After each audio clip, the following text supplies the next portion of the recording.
Hey, what's going on? And welcome back to Bear's World. The season is moving forward, and so is the garden. What you're about to see isn't everything we've planted throughout May, but it captures some of the work that went into building this year's harvest. And as you'll notice, most of the gardening isn't really about harvesting at all. It's about preparation, it's about patience, and it's about trusting the work you're doing today will become something useful tomorrow. Today starts with potatoes. We're planting 10 pounds of russet potatoes. Before potatoes ever go into the ground, they need to be prepared. Each potato has eyes. Those small growth points are where new plants emerge. By cutting large potatoes into sections, ensures each piece contains an eye.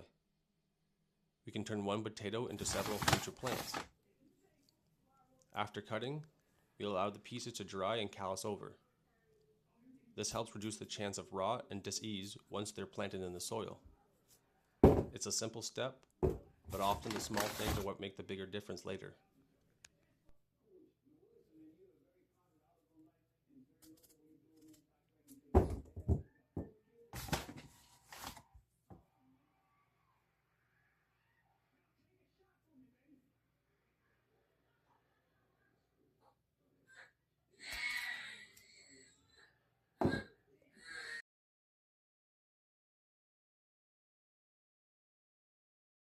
Before heading back to the garden, it's time to check on the chickens.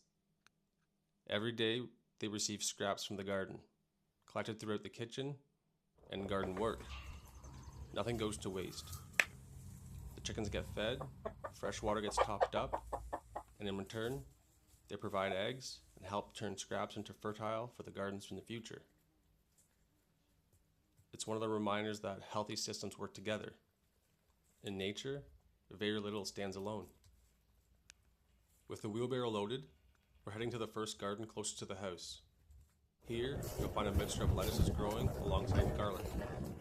Butterhead Butter Crunch, Red Leaf, Romaine, Iceberg, and rows of hardneck garlic pushing skyward.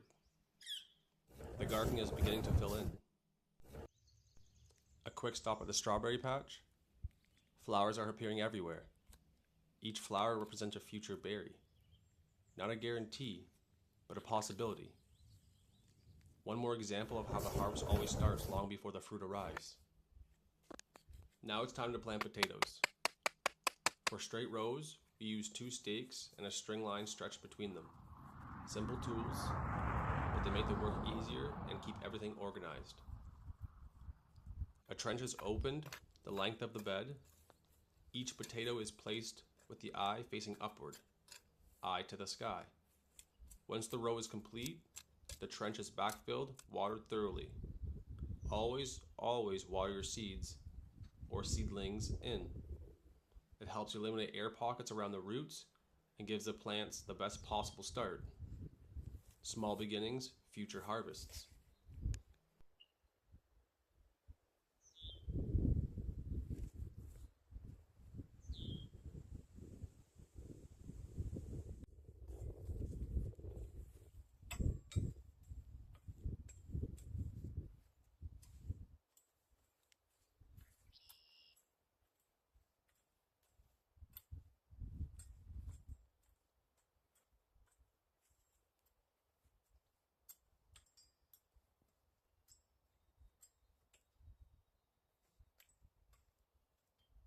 Nearby, the brassicas are settling into their new home.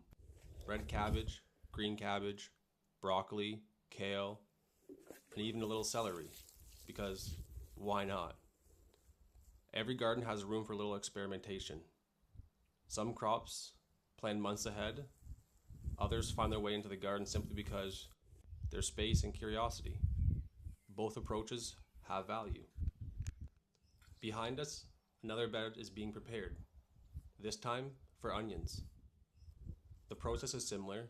Stake the line, open the trench, lay the onions into position, backfill, water, move on to the next task. Gardening teaches you quickly that progress rarely comes from one big action.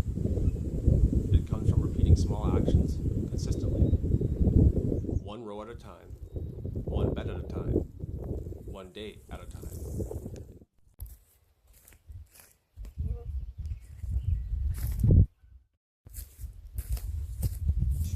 You may have noticed the tomatoes early in the video.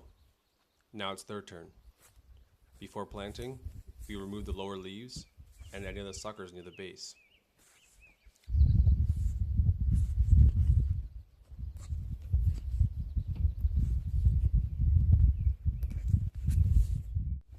Tomatoes are unique because their bird stems can develop roots.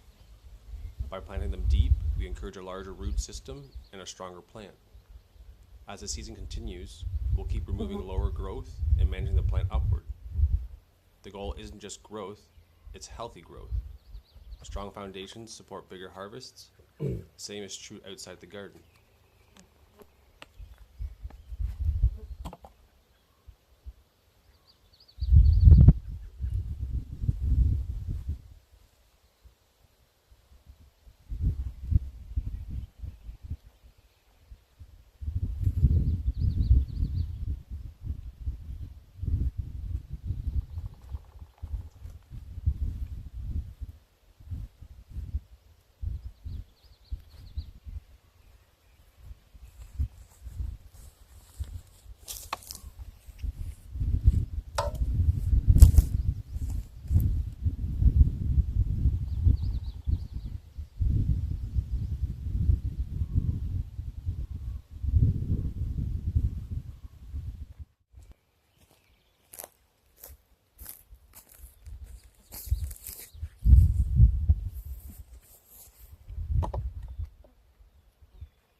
Next, we head into the polytunnel. Outside, flowers are beginning to bloom. Inside, the growing season moves even faster. Sweet potatoes are being planted. Peppers find their new home. A quick visitor appears along the way.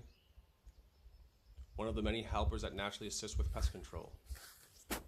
And once again, everything gets watered in thoroughly, because every seedling deserves the best chance to succeed. And that's only part of what's being planted throughout May. The garden is expanding, the beds are filling, and the season is just getting started. If you'd like to follow along and see what June brings, make sure to like, follow, and subscribe. There's still plenty more to plant, plenty more to learn, and plenty more to harvest.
As the day comes to a close, the polytunnel settles into the evening light.